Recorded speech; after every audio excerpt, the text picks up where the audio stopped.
every time that the market slows down a little bit, it's an opportunity to reboot, reinvent yourself. This market it's not like it caught us off guard. We've seen it coming. So the opportunity to do things different, get back to basics. Are we out doing door to door again? Are we doing more open houses than we did? Are we prospecting harder? What's our message? Scripts and dialogues is kind of the key difference in the world. But this isn't the worst we've seen. So I am into my 42nd year in real estate. So people say, what did you do before real estate? And I said, high school. I started when I was 19 years old.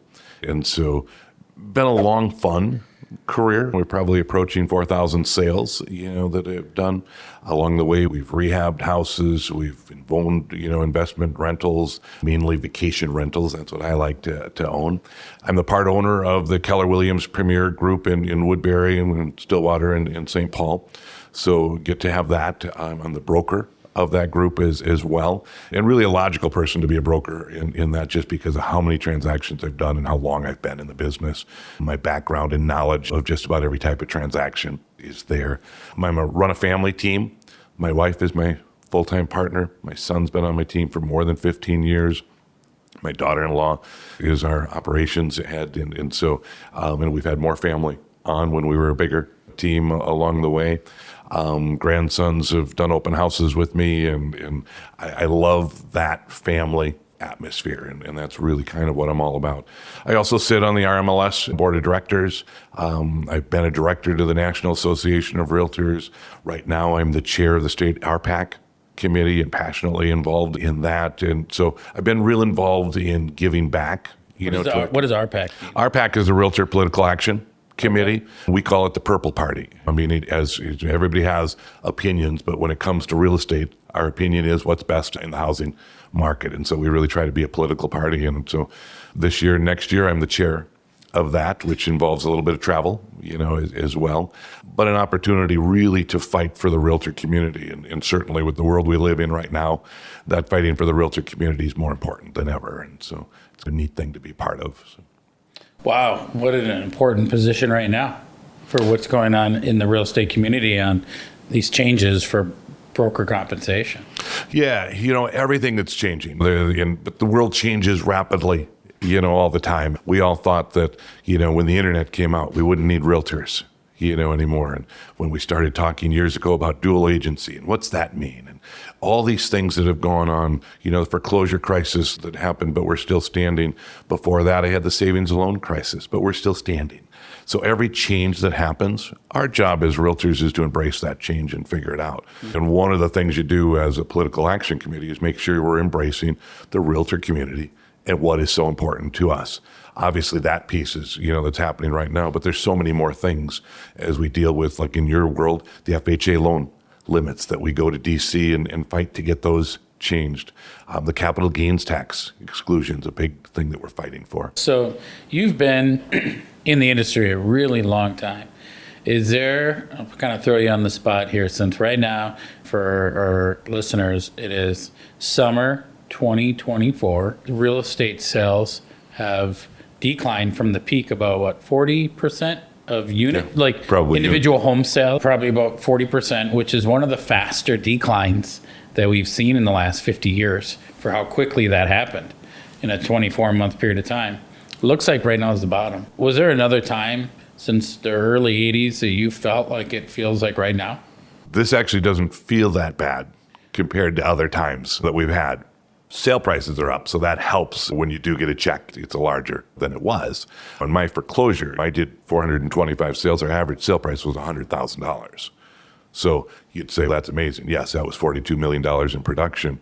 But certainly now, if you sold 425 houses, that math would be a little bit different. Yeah. So every time that the market slows down a little bit, it's an opportunity to reboot, reinvent yourself, which is why we're blessed with January 1st every year anyhow.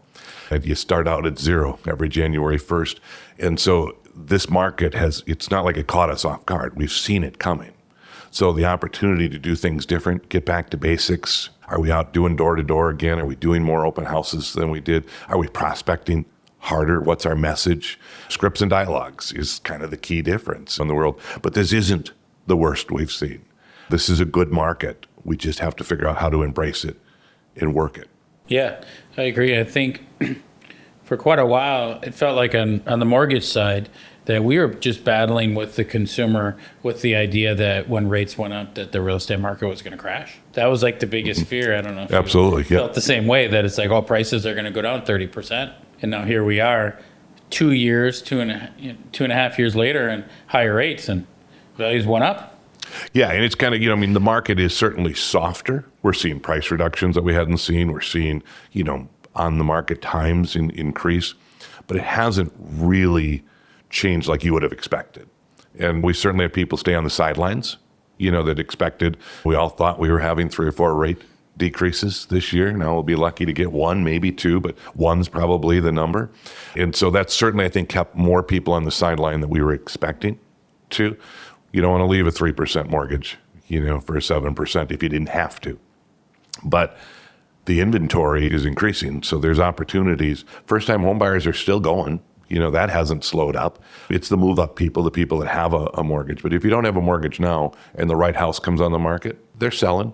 We're still getting multiple offers.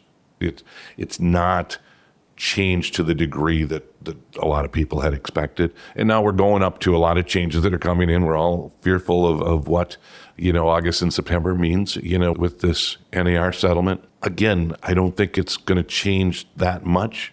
It's going to change how we talk, how we present our value proposition. It's going to add a few more pieces of paper to it, but that's not a bad thing. We love purchase agreements with 30 or 40 pages in it anyhow.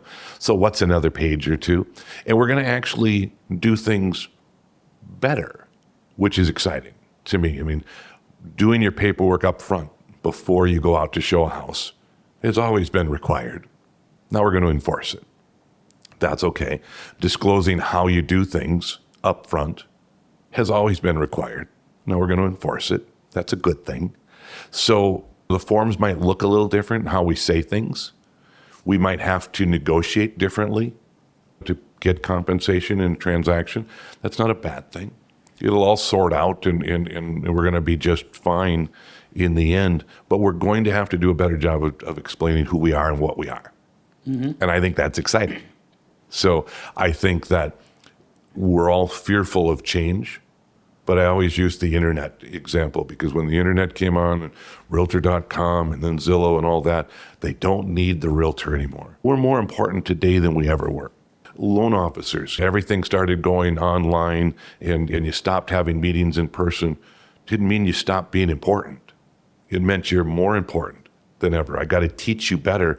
And if I don't get to see you in person as much, I better even teach you a little better. And so that's the same thing for us. How are we going to talk about it? And have some fun with this. But I think we put our grins on and just have fun and embrace it. And this is going to be an exciting change for the industry. It's not going to hurt us. What are some strategies that agents can use so that you guys, because you guys have been training a ton on it, and I think your brokerage, from my perspective, and I've attended a few of the trainings, and I have no affiliation outside of working relationships with Keller Williams agents. So you guys have done some of the best training on how to overcome this hurdle and then thrive from it. Is there some strategies that agents can be using right now on how to explain compensation and explain? I know all the new forms aren't out yet, but what is there a good script or two that they could use to be able to explain? From the buyer agent side, you've always put the number in there on the forms. Now you're actually going to explain how it works. How do we get compensated? Will the seller compensate us or not? Or do I have to look to the buyer for that compensation? So it's really just more of a full sentence. I think we're going to see the majority sellers continue to do compensation. So there it's more of how do I make sure I know what they were planning on having for compensation. So there's going to be a lot of conversations, a lot of emails and text exchanges with agents before showing so you understand what the seller's plans were. You can certainly now, you'll be able to put it into purchase agreement. You can ask for a number in there. But certainly if you knew ahead of time, you know what you're doing. And there's some rules that go in, if you put in a number into that buyer agency form, you can't collect more than what that number was. So there's some... Can you collect less? You can collect less. You can't. Or, and again, if you don't collect it all from the seller, you can collect from the buyer. We're going to do agency the way agency was meant to be. And so one of the things that's interesting with all this is, There's 50 states in the country. You would think everybody had agency. There was a dozen states that didn't have agency. Those states are having a little bigger adjustment here. But in Minnesota and Wisconsin, we've had agency for a long time. So we're just going to do it better and explain it better and do it better up front, which is the way it was always supposed to be anyhow. But we all know that people have a tendency to run out and show a house without making sure we did all the proper paperwork. So we're not going to do that anymore. We're going to follow the rules. And that's, to me, exciting.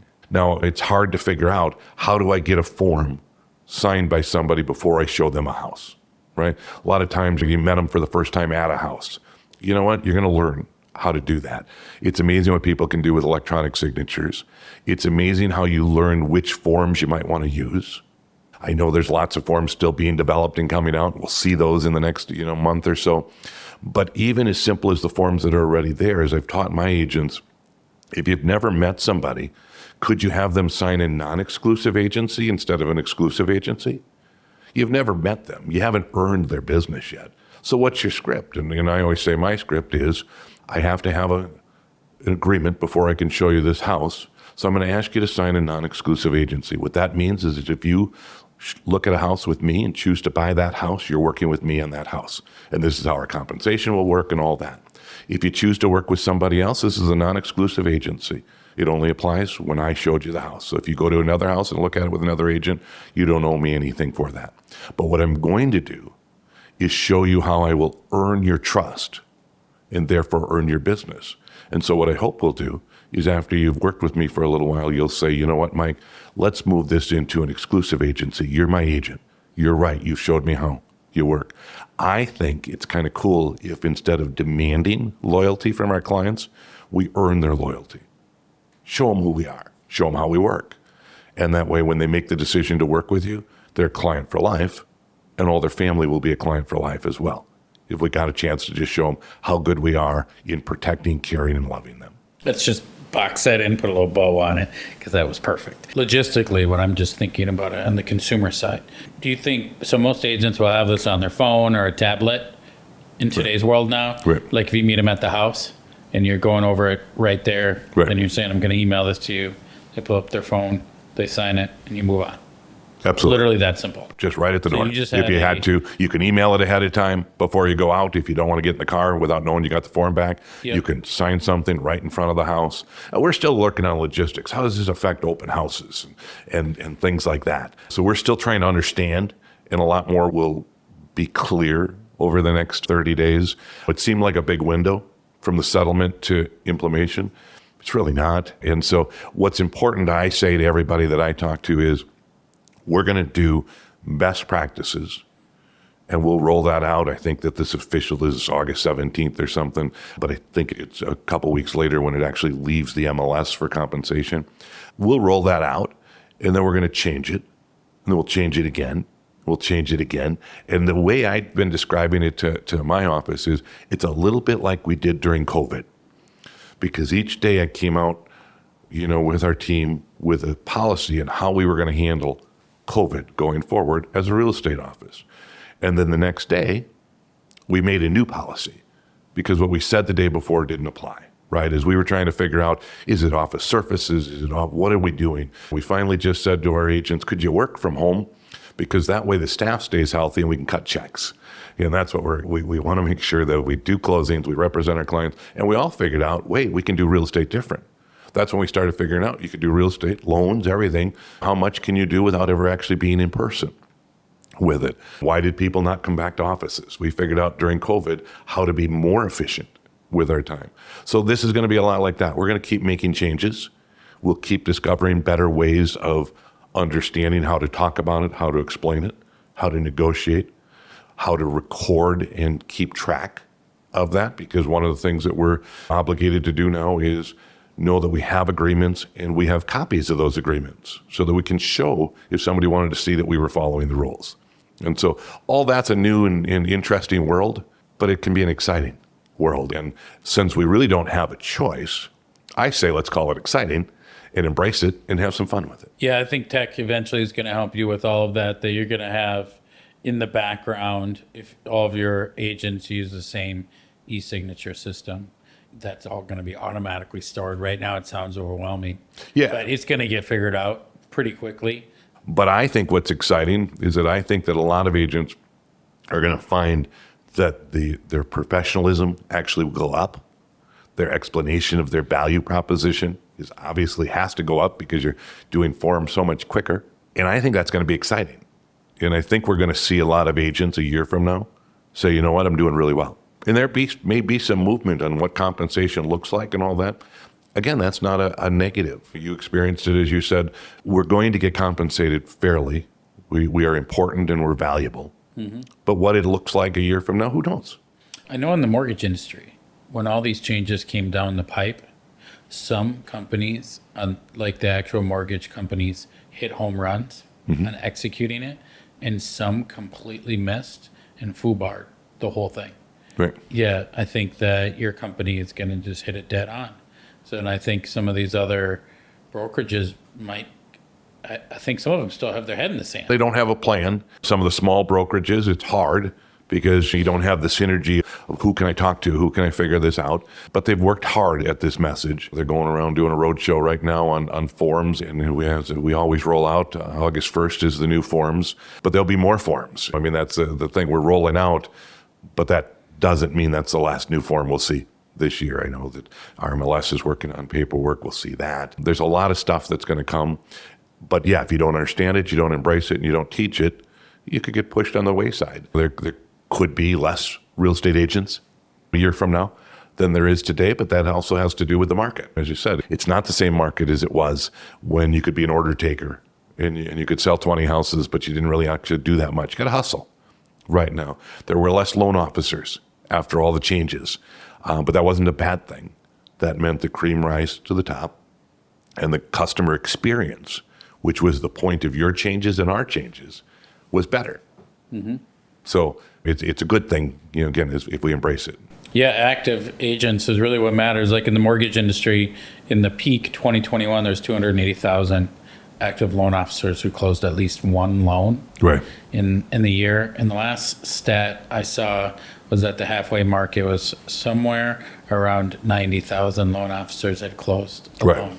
Like, so that change in our industry, that's right now, that's today. Right. So we're experiencing that just for the industry as a whole. And I see that in your industry too. That's where I think the committed agents that are going to be committed to understanding the process are going to explode as the industry starts to grow again. Yeah, I agree 100%. I mean, it absolutely, those that put the systems in place, put the good scripts and dialogues, has a plan on how they're going to do it, they're going to have fun. Yeah, you're going to be able to capitalize. Like, I'm a belief. So I just saw Fannie Mae's prediction, and they just came out with it this week for July 2024, and they said that home sales nationally will be up 1%. Next year, the prediction was 9%. So if you can master these forms now while others are fearful, I think a 9% growth can actually equate to, for the average agent, it could be 20, 30, 40% because you got market share. Yep. Yeah. And inventory is finally growing. Yep. Now, some of that is because the market's soft, but we need inventory to grow. And so this is, and I think one of the effects of all these changes is going to be listing focused agents. This is the time to be talking listings.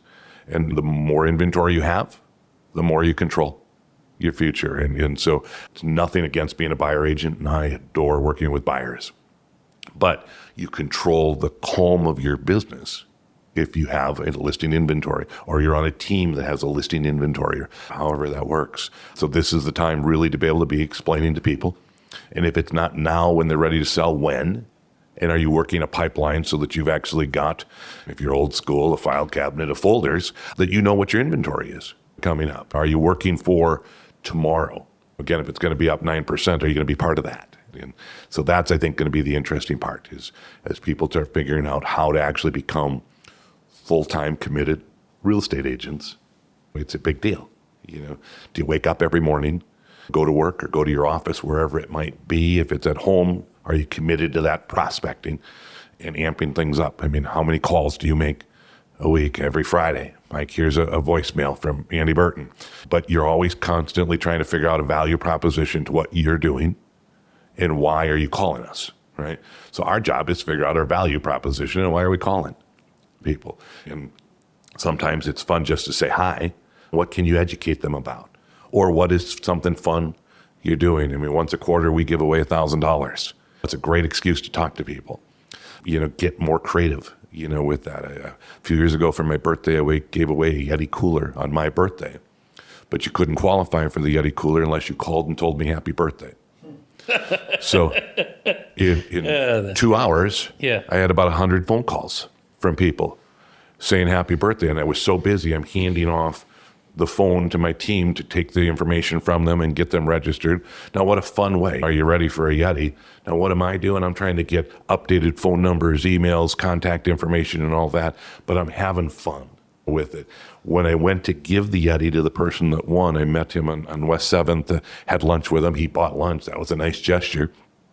But I get out of the car, and the first thing somebody said on West 7th Street is, hey, did somebody win the Yeti? So when you have fun and you market, you just got out of your car. I got out of the car and they made a comment. Wow. Yeah. Now it's right, across the street from, our St. Paul office. So, it's kind of fun when you're in West 7th and you have all that synergy and energy going on, over there. But doing fun things, like that. We gave away a couple of years ago a 70-inch TV. And the person that won it was actually a client that was just moving out of town. They pulled into our office. We loaded the new TV on the moving van so that they could take it down to Clarksville, Tennessee. But I talk to them all the time, and it's so fun to be able to say, how's the TV working? Yeah. But they're going to be a great referral source. Their family's still here. So we're going to do basics better. You didn't have to do that when you just were an order taker.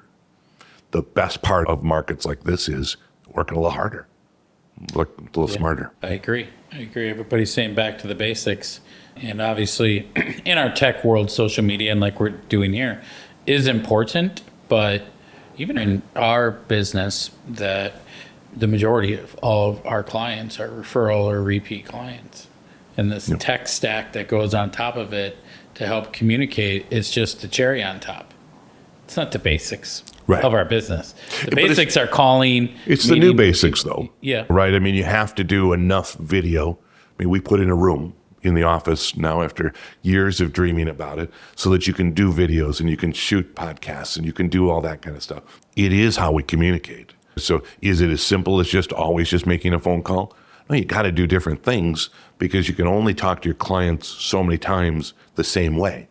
So having your personality show in a video is a blast. You can actually show, wait, he's really fun. When you send that video or you put it on Facebook saying, hey, I'm giving away $1,000. And if you've ever seen one of the videos I've done with my son, and he's 6'7", and I make him sit down next to me now so that I don't look so silly next to him. But a couple of years ago, we gave away an ice cream cake doing a video. It was when we had 100-degree days, 5 or 6 days in a row. And so we said, guess the temperature on this day that the National Weather Service says at the airport. And everybody that guesses it right will do a drawing for a Dairy Queen ice cream cake. And by the way, if you know anybody thinking of buying, selling, or investing in real estate, call the Olsen Group. So 102 degrees it was that day. Now, the person that won we were going to deliver the cake, but he was an hour from us. We thought it would melt by the time we got there. So we sent him a gift certificate. One, it was surprising to see how much an ice cream cake costs now at Dairy Queen. I did not check that out before agreeing, but $40 later. Yeah. But he did a video with his family that he put on Facebook and tagged us, where his family is eating the ice cream cake that they got. And he said, and by the way, along with saying thank you to the Olsen Group, I'd like you to know, if you're thinking of buying, selling, or investing in real estate, call the Olsen Group.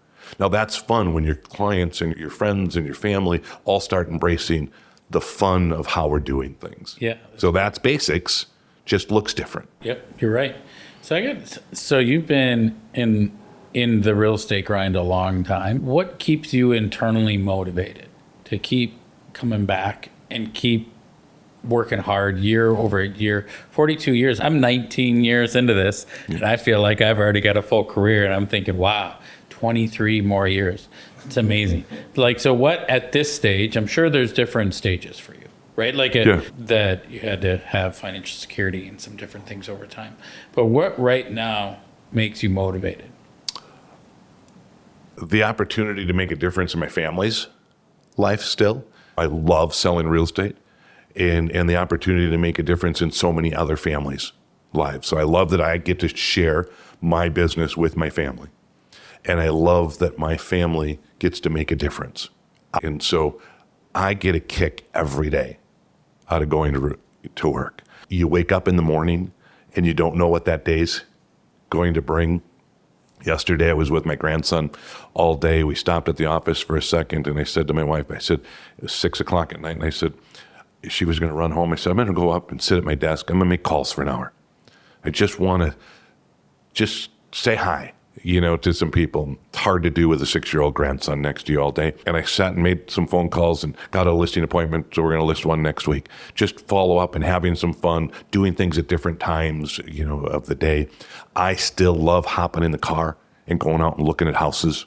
I love that my wife sits next to me when I head out and we go out and show houses. And I always say to my clients, you're going to enjoy working with me, but you're going to love working with my wife. She is brilliant at what she does. I may be the person that does all the talking. I may be the person that's the face of who we are, but she's brilliant. And I love when they tell us what couple of houses they want to look at, and we look at those, and then my wife takes over and we find the house for them. So I love that. It's still really enjoyable. Being a broker allows me to really use my value proposition in an unbelievably special way, because I can make the difference now we're going to start approaching 250 agents. I can make a difference in their lives, and I love that. Different than a lot of other places, my agents know that from 8:15 in the morning till 11 o'clock at night, I'll respond to them. You send me a text, I'm going to respond to you. I'll respond to you if I'm on the beach. I'll respond to you if I'm on the golf course, because I know if you needed your broker, it's because it was really important to you. And so I make sure they know that, and I enjoy it. My wife will often say, can you just not get back to them in a little bit? I said, they're working on it right now. I want to help them, because 20 seconds gets them to finish work they're working on, or as I say, make better decisions sometimes. But I always go back to the ethics that I learned when I got started in this business. I was just on the phone a couple of days ago with a friend of mine that when I got into business, he was 18, I'm 19. And how do you see your friend that's committed to a real estate industry I was comfortable working 70, 80, 90 hours a week. This friend and a lot of my other friends would go door to door hanging flyers with me. They'd come to the office and stuff envelopes with me. They would do anything to help for my success, along with my family and everybody. And I'm still loyal to those people today for what they did, for me. When you're 19, you don't have any money, but you have feet.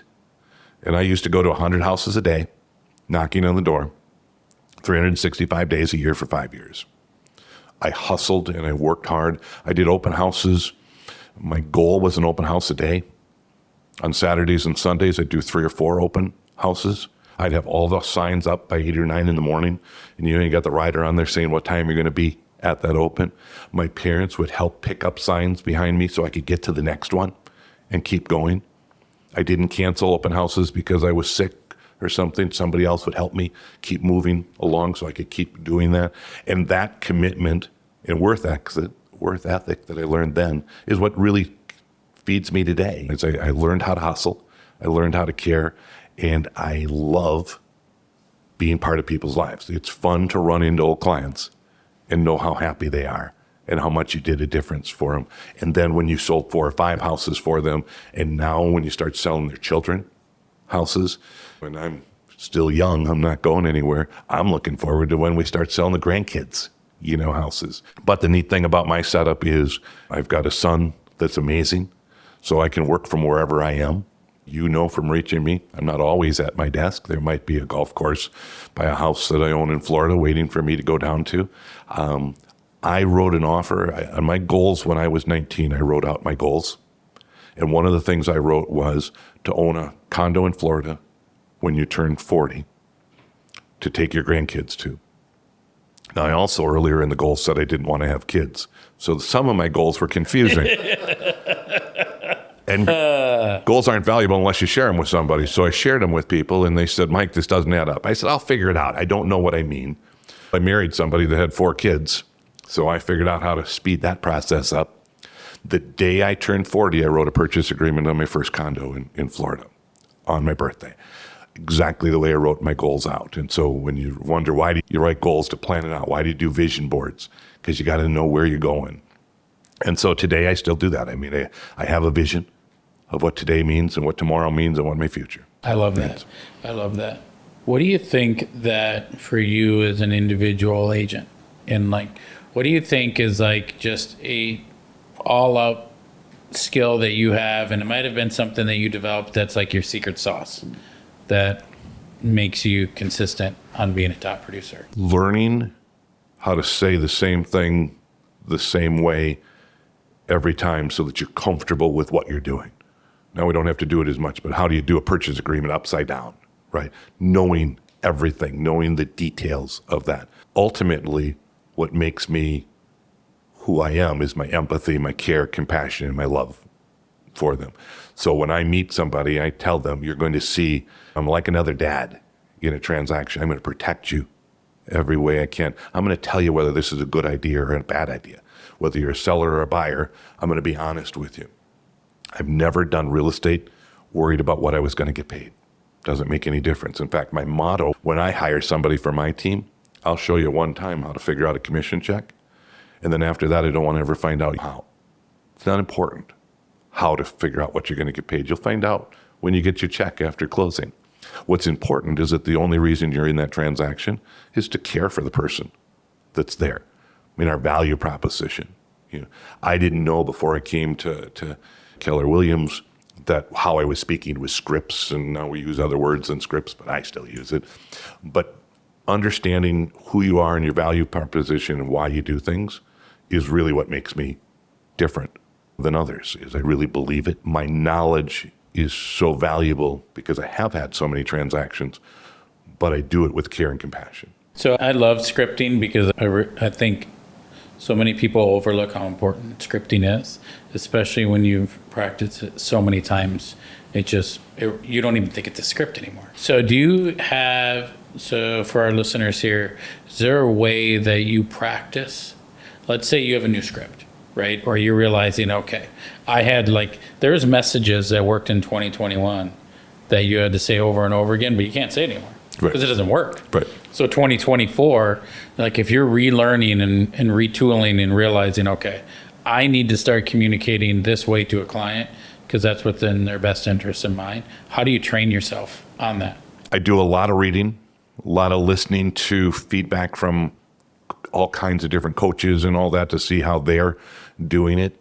I'll practice it a little bit on my team. You know, we do Zoom calls twice a week. It's just our team, our little team, and we'll talk about, hey, this is what I'm thinking, this is how and we'll talk about some dialogue and how we're doing it.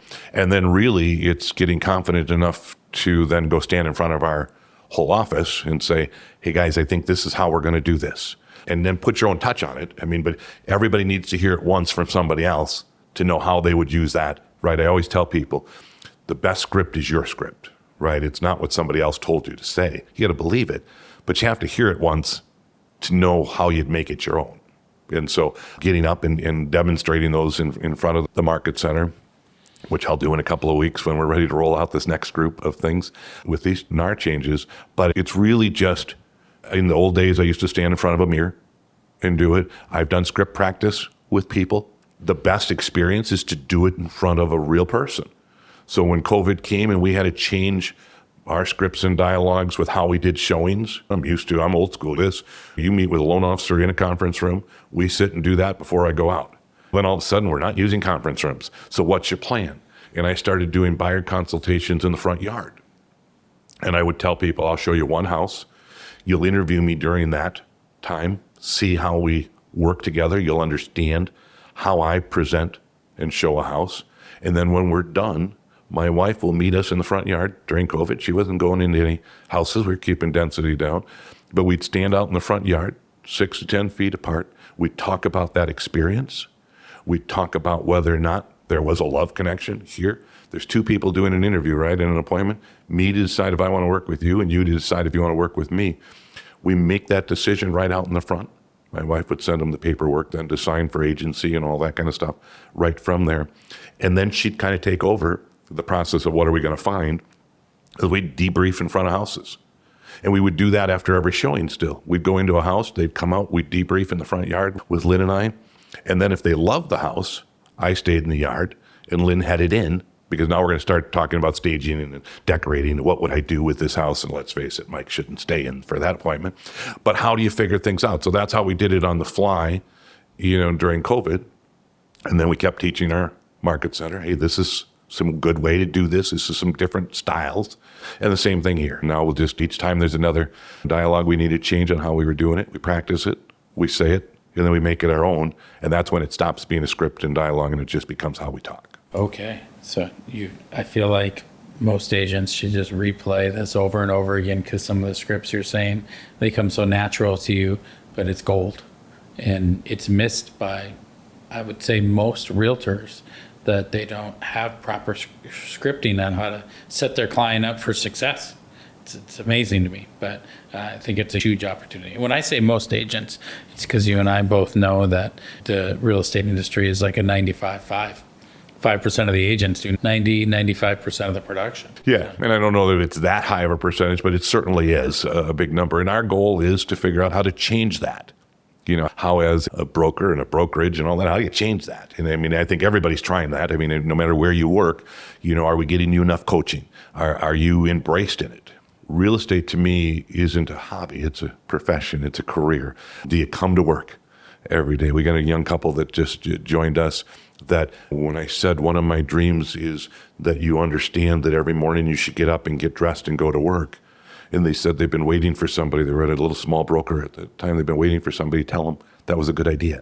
I believe when you get up, you have a better chance of success reading the newspaper at the office than you do in your pajamas at home, right? Something might happen. Go to work, get up, get dressed, and do it. Now, if you can get dressed and do that at home and be great discipline at home, more power to you, but still get up and get dressed and go to work.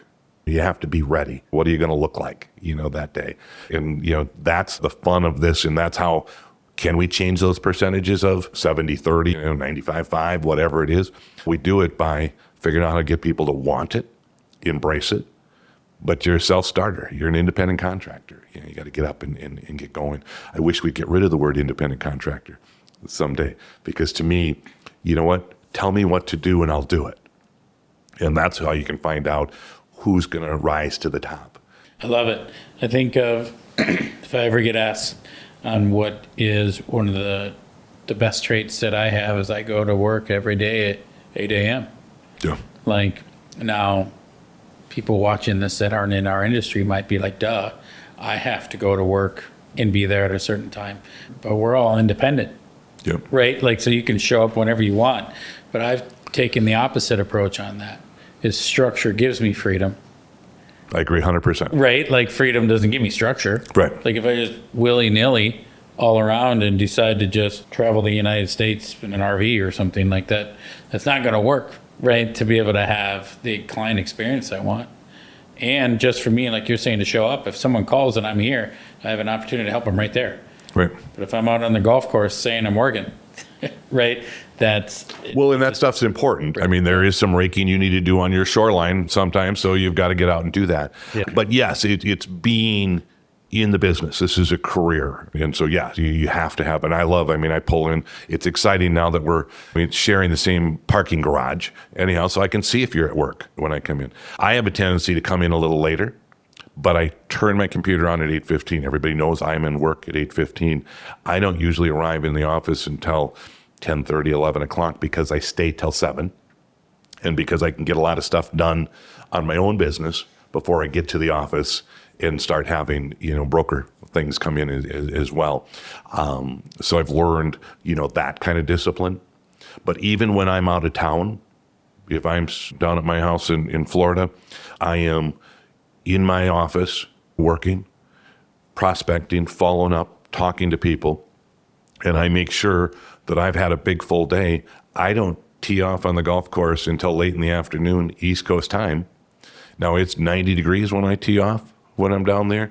Everybody else tees off at 8 in the morning because it's cooler and more comfortable. I don't care. I have a job and I do it. And then I still get my 9 holes of golf in and I'm in heaven. But that discipline is important. And I think for most people, getting up and going to the office is how they're going to be successful. I can't disagree with you.